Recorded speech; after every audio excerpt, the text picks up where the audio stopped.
Қайныма өтірік айтып тиіп алыпты. Ажырасам деп болмай отырған бала қайнағамыздың ұлы. Ағайымыз ертеректе қайтыс болып кеткен. Бала абысынымызбен бірге қара шаңырақта тұрады. Алдындағы 3 қыз тұрмыста. Сол жігіт жақында келіншек әкеп, абысынымның төбесі көкке жеткендей қуанған.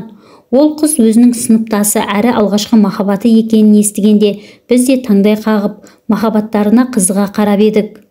Арада міне 2 ай өтер өтпес бала ажырасам деп қоймай отыр.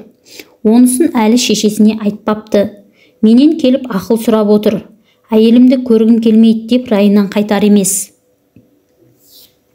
Жеңеше, мен бұл қызды мектеп кезінен жақсы көрдім деп бастады қайыным әңгімесін. Екеуміз мектеп бітіре сала үйленеміз деп армандаушы едік. Бірақ ол ұбт-дан жақсы балл жинады да грантқа оқуға түсіп кетті. Ал мен өзіңіз білесіз, дәл сол жылы папам қайтыс болып үйден ұзай алмадым. Ол Алматыға кеткенде бәрі жақсы еді. 1 жылдай күндіз-түні телефонмен сөйлесіп, сурет алмасып тұрдық. Жазғы каникулға келмеді, осында жұмыс істеп киім-кешегімнің ақшасын табам деп айтты. Күзге қарай жұмысты сылтауратып артынан бардым. Бірақ менің барғаныма қуанбаған сияқты көрінді. Мен сені күтпедім, қазір менде уақыт жоқ, жұмыс көп деп, мың сылтауын айтып, 2-ақ рет кездестік. Сол кеткеннен аяулымды көрмедім. Звондасам телефонын көтермейді. Бірақ күннен күнге кейін мені күтпе. Біраз күннен кейін мені күтпе, өзіңе лайық қыз де. Мен оқу бітірген соң Алматыда қаламын деп жазып жіберді. Жүрегім тас-талқан болып үйге келіп мамама айттым. Мамам да пәленшенің қызын келін қыламыз деп план құрып жүрген. Менің әңгімемді естіген соң ол қызды ұмыта салшы деді. Бірақ ұмыта алмадым. Мамам шырылдап бірнеше қызбен таныстырмақшы болды. Бірақ олардың ешбірі көңілге жақпады. Күндіз-түні осы аяулымды ойлап, іштен тынып жүрдім. 1 жылдан соң енді үмітім үзілді ме дегенде аяулым телефон соқты. Ауылға келіп едім, кездесейік деді.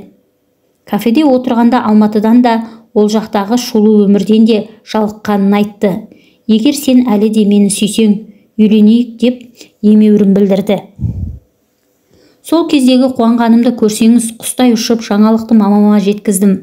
Мамам да менің жайнаған жүзіме қарап бәрін ұмытып кетті-ау, әкел келін қылып әкеле бер дайынмын деп салды. Мамамның сол кездегі қуанышын айта алмайым. Етегіне сүріне қабынап келіннің алдынан шығып орамалын салып үйге өзі алып кірді. Біздің некеміз ертеңіне беташардан кейін қиылды. Сол түні аяулыммен оңаша қалдық. Алғашқы неке күні оның қыз емес екенін біліп шок болдым. Сонша жыл зарығып күткен махаббатым адал болмай шықты. Аяулым, сен мені алдап күйеуге тиді деген атақ үшін осылай істедің бе? Мынау не масқара деп жылап жібердім. Ал оның тілі байланып қалған, отырған орнында мелшиіп отыра берді. Бір уақытта есін жинады-ау. Мен Алматыда бір жігітке алданып қалдым. Саған үйленем, екеуміз бәрібір бірге боламыз деген сөзіне сеніп едім. Бірақ ол мені тастап кетті. Астанаға қашып кетті.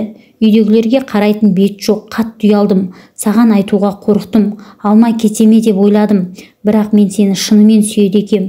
Кездескен кезде соны түсіндім. Сенен айырылғым келмейді. Өмір бойы айтқаныңды істеп құлың болуға дайынмын. Тек менен бас тартпашы деп жылады. Сол түні оған жаным ашып бекер қылған екем. Жылағанына шыдамай бәрін осы күйінде қалдыра салып едім. Бірақ қазір әйеліме жақындай алмайым. Бір бөлмеге түнегенімізбен төсегім бөлек. Түріне қарасам бітті. Оның мені алдап соққаны есіме түседі де, қаным қайнайды жеңеше. Бір сылтауын тауып ажырасып кету керек. Мамам мұны естісе жүрегі тоқтап қалатын шығар. Бір амалын табыңызшы. Жыларман боп отырған қайныма не дерімді білмедім. Ертеңіне келінді шақырып сұрақтың астын алдым. Жеңше, менің кінәм зор. Бірақ мен де біреудің алданып қалған сорлымын ғой. Бақытты болуға қақым бары шығар.